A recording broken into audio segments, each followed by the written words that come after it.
10 years ago, California became the first state to ban smoking in bars. Hi, I'm Nick Gillespie for Reason TV. There was a time when Americans would have been outraged at politicians for telling bar owners that they couldn't allow smoking in their own bars. If somebody told me, Loring, your guests are not going to be able to smoke in your restaurant, no matter what you think, I would have never believed that could possibly happen in the first place. Loring DeMartini owns the Vans Restaurant and Bar in the Bay Area city of Belmont. When you talk about nanny state, that's what California is. That nanny state stuff might play in California, but a decade ago I figured other places wouldn't put up with being pushed around by politicians. People are killing themselves smoking these evil cigarettes. Geez, was I wrong. Politicians just keep pushing. Today, thousands of cities have bans of some sort. Some child welfare departments won't let smokers adopt. Just possessing cigarettes is illegal at some parks in Georgia. The city of Chicago won't let actors smoke on stage, which is why you won't see cigarettes in hit musicals like Jersey Boys. Back in Belmont, council members upped the ante with a new law that bans smoking in all sorts of new places. It covers places where people wait, so wait for buses, wait in the ATM line, wait to buy tickets. Reason Magazine's Jacob Sullum is the author of For Your Own Good, a book about the anti-smoking movement. And then on top of that, it's within 20 feet of all those locations. At DeMartini's restaurant, customers often smoke outside near a back entrance. But the new law forbids even that. They can't come out here and smoke. They got to be 20 feet from the nearest door or window. And that lands them, well, in the street. At the Vans, you have to stand in the street to have a cigarette. Now that's pretty crazy. Smoking's been banned just about everywhere. Comedian Dennis Leary joked about it years ago. What's the law now? You can only smoke in your apartment, under a blanket with all the lights out? Is that the rule now, huh? I bet some politicians are itching to ban that, too. But they could never ban smoking in private homes. Banning smoking in a private home would be very hard to do because that's your property. You can do what you want inside. Don't be so sure.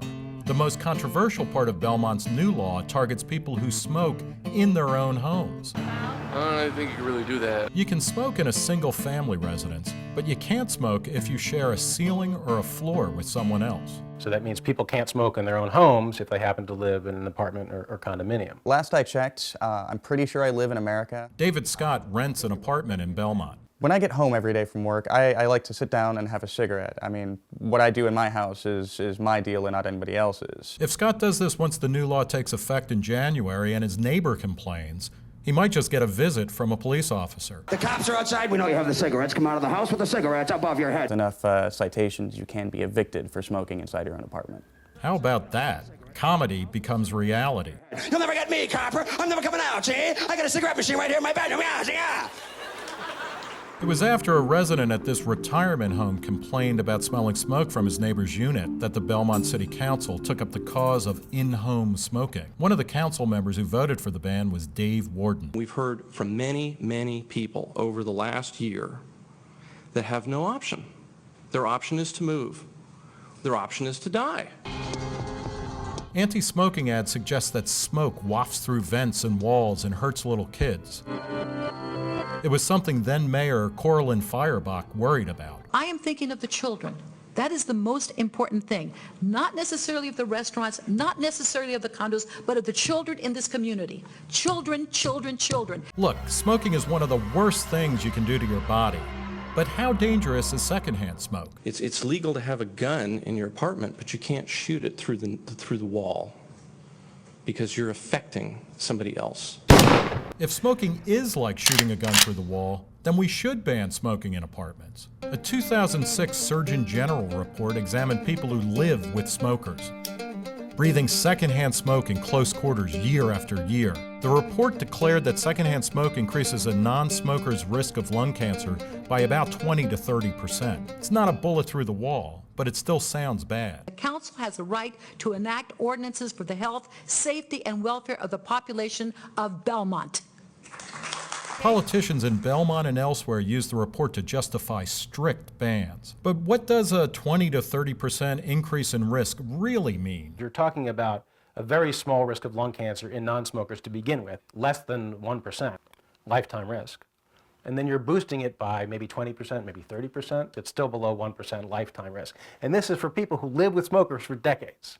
In other words, whether you're a non-smoker who never breathes a whiff of secondhand smoke, or you live with a smoker for 20 years, you still have less than 1% chance of getting lung cancer. Try to extrapolate from those studies to say that if you happen to sit next to a smoker in a bar or restaurant, or you happen to live in the same apartment building with a smoker and occasionally you can smell the smoke, that you have any kind of measurable risk, it's completely absurd. But Belmont lawmakers didn't see it that way. Shoot your gun, just don't shoot it through my apartment building. I wanted to ask Dave Warden more about that, but neither he nor any of the others who voted for the ban wanted to be interviewed. Think about people with lung problems. They have a right too. They have a right to health, safety, and welfare. Why do politicians act like they're the only reason we're not all wheezing from secondhand smoke? I actually like smoking bans.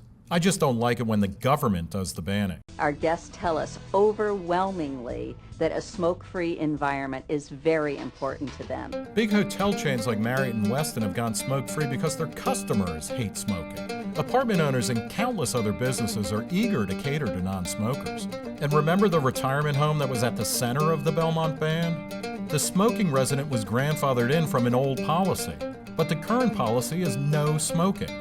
The owner banned smoking long ago, but that didn't stop politicians from forcing the whole city to ban smoking. If somebody had told me that they were going to ban smoking inside private homes in 2007, I would have said bollocks to that. Nobody would actually let that pass. But people had the same attitude when they first started banning smoking in bars. You may like the nanny state when it squashes something you hate, but sooner or later politicians will go after something you like.